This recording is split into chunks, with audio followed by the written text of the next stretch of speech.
Welcome to the GPX tutorial series. The language in this video has been translated using AI translation via HeyGen.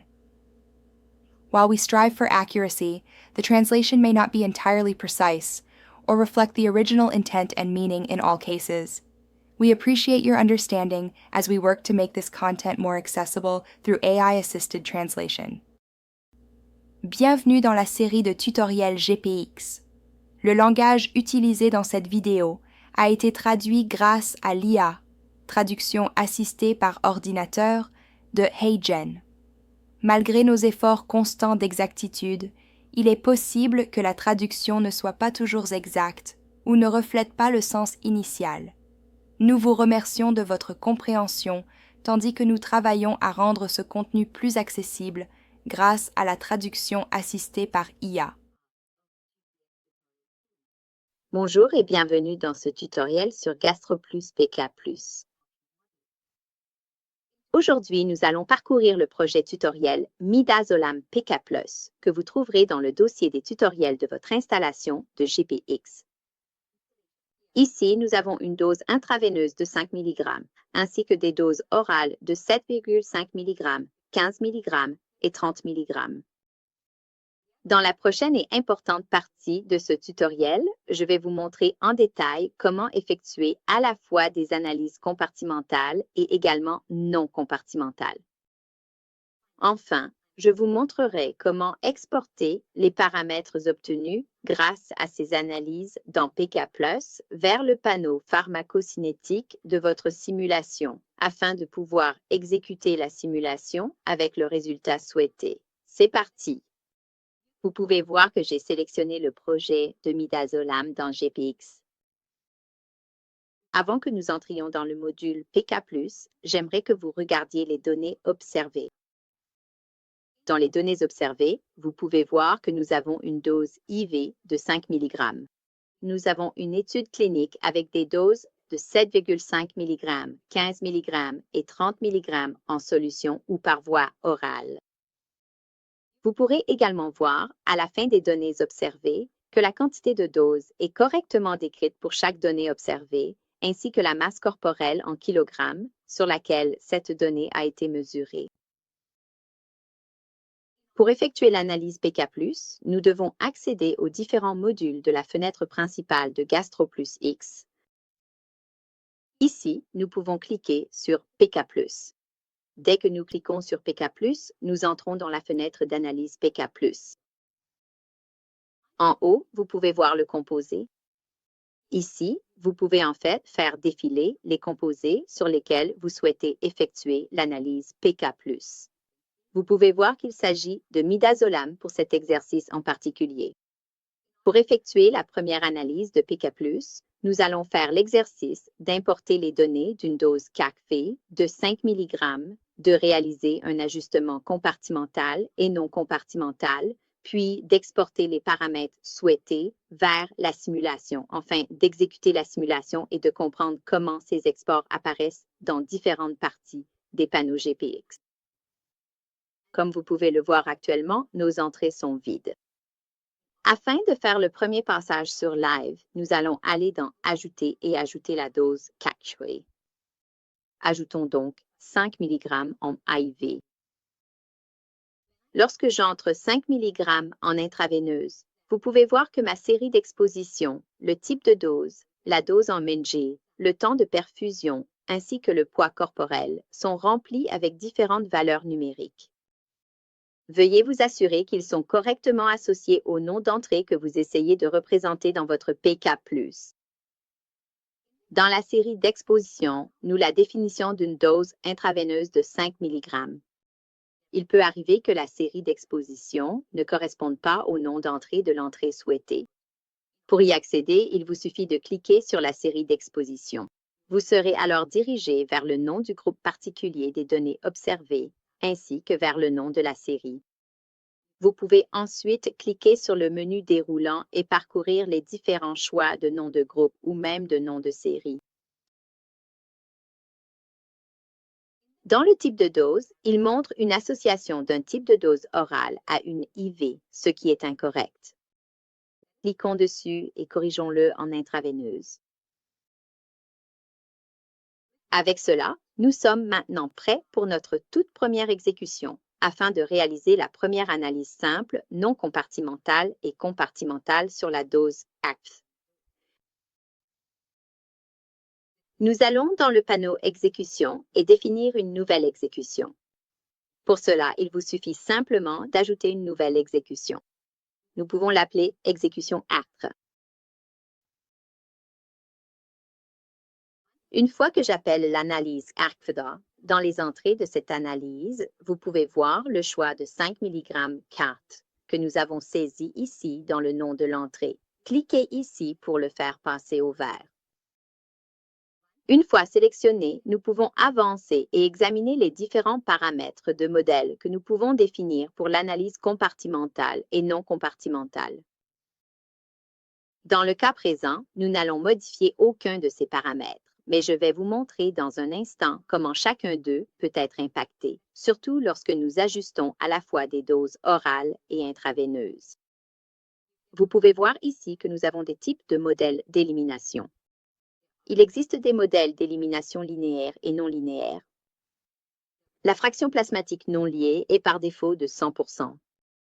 Veuillez vous assurer de la modifier en fonction de la fraction libre correcte dans le plasma, en particulier pour les médicaments hydrophiles. Dans l'onglet d'analyse, vous pouvez voir les différents modèles compartimentaux proposés dans le module PK+, de GPX.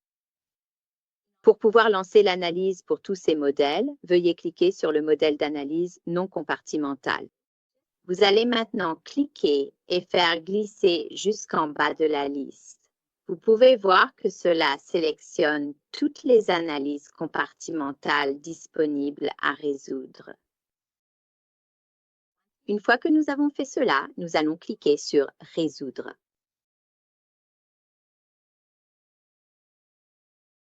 Vous pouvez voir dans le panneau de résultats les résultats des différentes analyses compartimentales ainsi que de l'analyse non compartimentale.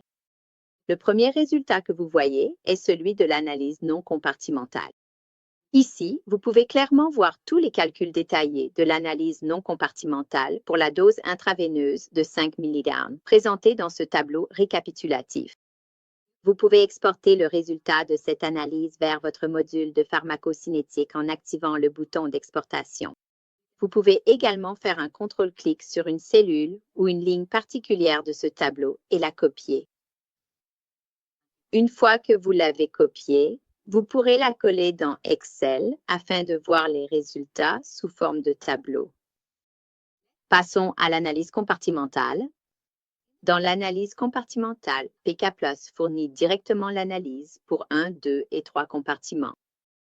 Vous pouvez voir ici les constantes de vitesse résultantes pour les différents compartiments qui sont rapportés. Si nous allons jusqu'à la fin, nous pouvons voir le critère d'Akaike ainsi que le critère de Schwartz, ainsi que le R carré pour les différents modèles d'analyse compartimentale.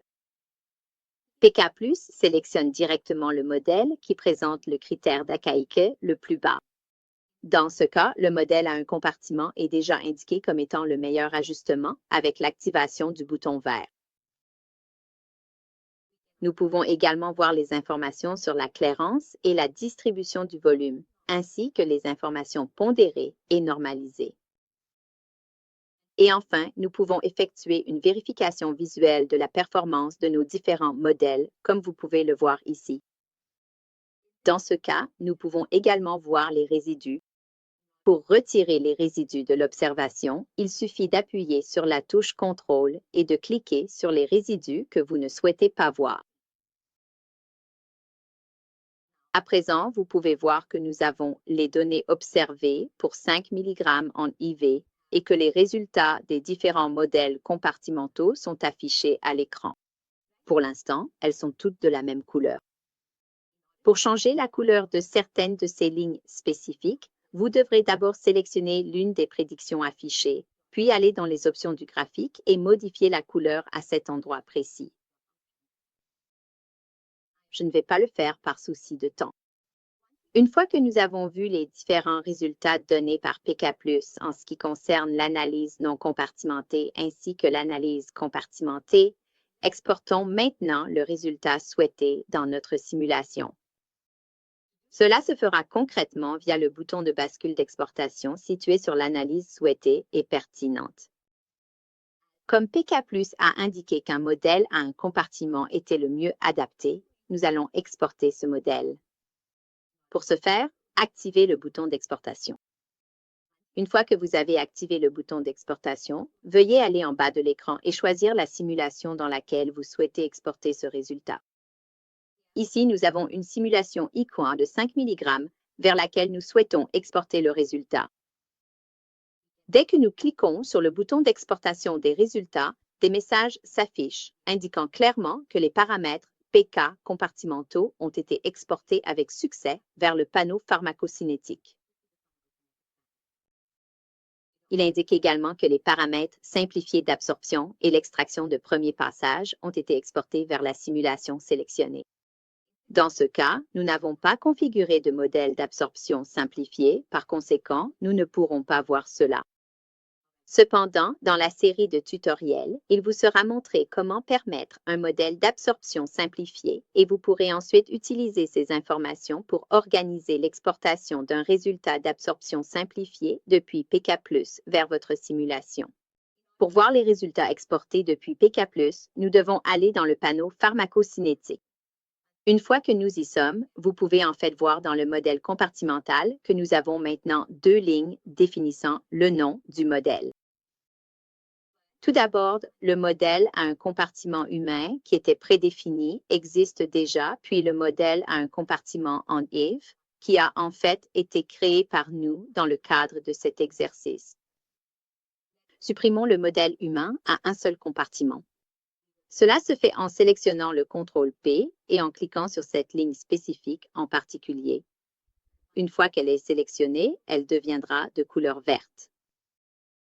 Ensuite, nous pouvons cliquer sur Supprimer et effacer ce modèle. Il ne nous reste plus que celui exporté depuis PK+, le modèle compartimental à un compartiment en administration 4. Allons maintenant dans les simulations et dans la simulation EV de 5 mg, voyons comment comprendre et identifier si un modèle compartimental provenant de PK+ est associé à cette simulation en particulier.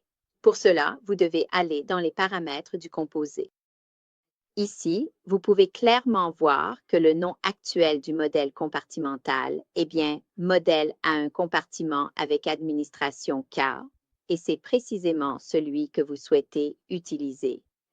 Une fois cela confirmé, vous pouvez attentivement vérifier les avertissements et, après avoir pleinement confirmé que tout est en parfait ordre, vous pouvez alors lancer la simulation. Une fois que nous lançons la simulation, nous pouvons voir que nous avons l'ajustement des données observées pour la dose EV, ainsi que la simulation de la dose CAF ici. Vous pouvez voir qu'il y a des points où que la ligne ne semble pas droite. La raison à cela, c'est qu'actuellement, dans la configuration, nous avons une fréquence de sortie toutes les 10 étapes. Changeons cette fréquence de sortie à 2 pas, puis lançons la simulation. Vous pouvez maintenant voir que cette simulation est beaucoup plus fluide par rapport à la simulation précédente. Revenons à nouveau à PK+, et essayons cette fois de faire une analyse compartimentale ainsi qu'une analyse non compartimentale, non seulement pour les doses IV, mais aussi pour les doses PO. Dans ce cas, nous allons ajouter les différentes doses PO. Ajoutons donc la solution de 7,5 mg. Lorsque j'entre la solution à 7,5 mg, comme je l'ai dit précédemment, la série d'exposition correcte n'est pas représentée ici, donc je vais choisir la bonne série d'exposition. Le type de dose est oral et, comme dans les données observées, ma dose ainsi que le poids corporel étaient clairement définis. L'association est tout à fait correcte. Ajoutons une solution de 15 mg. Encore une fois, associons la bonne série de solutions à la dose. Enfin, ajoutons la série de solutions de 30 mg.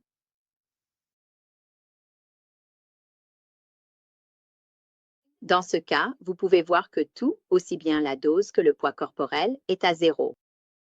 C'est parce que dans les données observées, je n'ai pas saisi cette information. Donc, ce que je peux faire, c'est le définir directement ici. Je peux modifier les colonnes du tableau pour ajouter les informations souhaitées.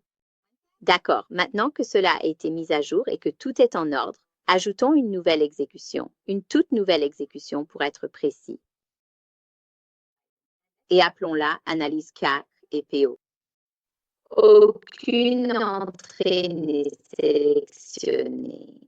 Faites un clic droit et faites défiler vers le bas pour toutes les sélectionner. Puisque nous utilisons une dose orale, ajustons également le pourcentage de F pour la dose orale. Il s'agit de midazolam qui est donc fortement lié et nous allons donc utiliser le pourcentage non lié de 4,4 dans cette analyse particulière. Enfin, nous allons sélectionner toutes les différentes analyses compartimentales ainsi que non compartimentales à résoudre avec PKPLUS, puis cliquer sur « Résoudre ». Une fois que nous avons résolu cela dans les résultats, vous pouvez maintenant voir le résultat de l'analyse non compartimentale pour tous les différents types de doses associées à l'exécution actuelle. Vous pouvez également voir dans l'analyse compartimentale que le modèle PK Analyx indique que le modèle à 2 compartiments est le mieux adapté. Ici, nous pouvons également voir que le pourcentage de F ou la biodisponibilité est d'environ 28%, ce qui est très proche de la clairance générale rapportée pour le midazolam. En regardant les visuels de tous les ajustements, nous pouvons maintenant désélectionner tous les résidus afin d'avoir une meilleure idée de la qualité des ajustements. Pour cela, appuyez sur la touche Contrôle, puis désélectionnez les résidus pour chaque compartiment. Nous pouvons maintenant voir, avec différentes couleurs, les différentes données ainsi que les ajustements des différents compartiments pour l'ensemble des données. Vous pouvez continuer à explorer et à sélectionner le résultat d'analyse compartimentale souhaité, l'activer, puis l'exporter vers la simulation de votre choix, comme cela a été clairement démontré pour la simulation ARC de 5 mg, par exemple. Merci beaucoup pour votre attention.